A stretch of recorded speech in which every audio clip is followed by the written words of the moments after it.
choose that lifestyle, like for both of you guys, for you and for you? Okay. Do you want to answer that, or do you want me to go first? Okay. Um. Well, I was, like I said, I was in a fast lifestyle. You know, yes, I was a P, and I had multiple women.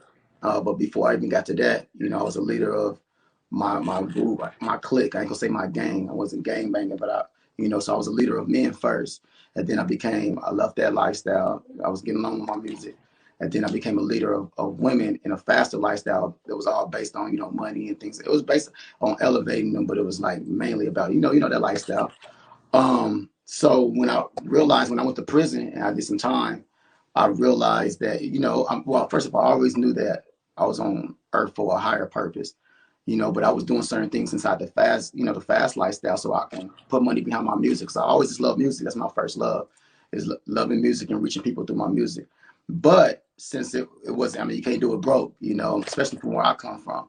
So I got in the fast lifestyle. Then I realized how fast I elevated, you know, and this is not the flex, but, you know, about people who know me, who watch me, you know, about Bentleys, Rolls Royces, $1.3 million mansion before I went to prison. So I was so good at what I was doing with leading, because I leaded men first and then I leaded women. I said, you know what, let me lead it for I even more purposeful, because I don't want to end up going back to prison. I don't want to lose my life. Let me just continue to trust in the Most High. Let me trust in the universe, to use my gifts and my talents for you know, even though it may be slower with the money, but let me just trust in the universe to direct my footsteps and allow things to manifest in a certain type of way. But I still know, I started studying, you know, the poly lifestyle. I started looking at how it was back in the days, in the ancient times, when we all, you know, we started our poly. Even if we go to the biblical text, it's a polygamous all through it. You know what I'm saying? King Solomon, I think, had 900 wives, and now I can't even remember how many midwives and concubines he's had. So when I started putting everything in context, and I started feeling like, okay, wait a minute, I don't want to try to suppress myself or try to limit myself to something that I feel like is unnatural. You know, for me as a man, you know, I feel like it was unnatural for me just to be with one woman. It wasn't because I wanted to do it for an image, or it looks good, or it's cool, or I get props, like, but it was because I felt like it was unnatural. I was trying to make myself conform to the way the society was teaching me, because when we grew up, it's perpetuated over generations. It's Americanized to be one woman, one household. You always see it that type of way. But I didn't feel like that was true. It didn't resonate with my soul. It just didn't resonate deep down. So when I was in prison, I was like, so instead of coming out being a pimp, instead of doing all these other things, I'm gonna build me my kingdom. I'm gonna build my kingdom up with this beautiful women. I'm a great leader. So let me just lead my women, and let me become a polygamist, but it's polyamorous.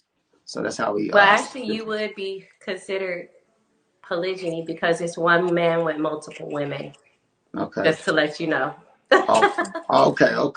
Polygyny. Hmm. Okay, so look up polyamorous. It's Somebody look up polyamorous. it's the same thing too, pretty much. So there are Yeah. multiple terms for it. So I guess it's pretty much the same thing. Okay. What about you? Well, I kind of got into it because he got into it in the beginning, but that was before I knew, like building an empire, building with other women around me. And so when we got it, when I got into it with him, excuse me, um, I just seen like the different personalities, the different women that do come in, and I learn from them. They can learn from me. It's just more of like a sisterhood with me. I'm not attracted to women, but I love having women around. I love having that sisterly bond around because none of my family is out here with me, and I don't have a lot of friends out here.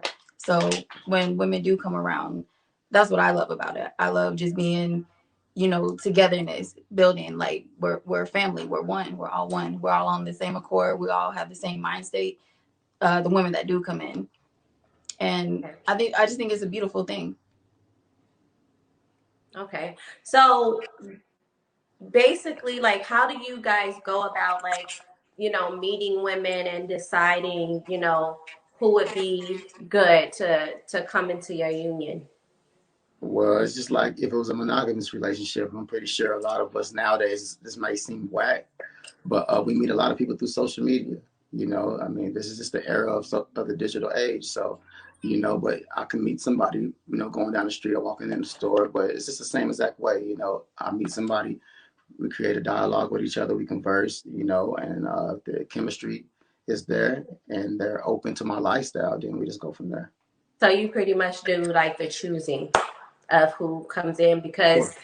you feel like, you know, your judgment is pretty good and you trust him enough like to be like, okay, well, if he, you know, did the choosing, then it must be solid, right? Absolutely. Yeah. Okay. I completely trust his judgment. Okay, well that's good. So, how long like have you guys been practicing this lifestyle? It's been Was it about, like 2 years? No, like a year? well, no, but I mean, yeah, about 2 years. About 2 years. About 2 years. About a And year what do now. you feel like is some of the pros and the cons of it? I'm gonna let you speak first. Go ahead. Okay. Well, like I said, the pros of it for me is building, like having multiple people around. When you have a team, you know, I don't have to do everything. Not everything is on me. Someone else can take part of the load off of me. And if it's something that I can't do that they can do, then that's their part. And then what I can do that they can't do, that's my part. So it's just multiple what's the word I'm looking for? You said like Multiple, it's like some help for you. Basically, everybody right, has their own job, pretty Yeah. much. Yeah. Everybody has right. just different characteristics and Qualities. qualities. That's the word I was looking Yeah. for. So It's just different, yeah, just different qualities coming in, and it does help out a lot. The cons of it that I've seen so far is just not a lot of women stick around for a long time, and that's good. That's good. I think that's the major con because I get attached really quickly because, like I said, when you have that sisterly bond, you get attached, and then when they don't stay around for very long, that's a really big con because we're looking for longevity. Beautiful, queen. And then Yeah. what? I mean, why do you feel like they don't stay around? Do you know? I don't know. Maybe they come in for different motives. Maybe they see us on social media, and maybe that's why. I honestly don't know. Yeah. So, did you want me to answer that same question? Because you actually answered it good. Yeah. The pros in it, man. Look, I can go all day about this, but I'm gonna try to keep this short and sweet. It's strength in numbers, and then to have people for different emotional and mental support. So it's certain things that I can't tell a woman that another woman can tell a woman or console a woman in a certain type of way. You know, so when it comes to leading my tribe, leading my queens, it's a beautiful thing because another woman may come over here on a business tip, like she's not very business savvy, you know, but at the same time she's very nurturing. She's like the backbone, and a lot of women don't come to be this nurturing and just solid. You see what I'm saying? Then you may have some woman that may help me when it comes to the social media. She may be able to do that. Then I may have a woman that's more into like the herbs and the herbs that really study the how to eat right and how to work out and may get us together. So it's kind of like when you eat a dinner and you got the steak, you got the mashed potatoes, you just got everything on a plate from the corn and everything that goes together to make a complete meal. So that's how I look at having multiple women. It's not that she's not enough, or the other woman's not enough. It's just that everybody play their own exact roles, and she's perfectly her. You know, she's perfectly who she's need to be. You know, just like back in the day. Now that everything's Americanized, now we see things as jealousy and possessiveness because that's how it was taught. But back in the day, the women wouldn't even get. The only time when the women would have especially if we go to the Bible text, like when Sarah. Well, anyway, I don't got to say the names. If y'all know about the Bible, the only time when women had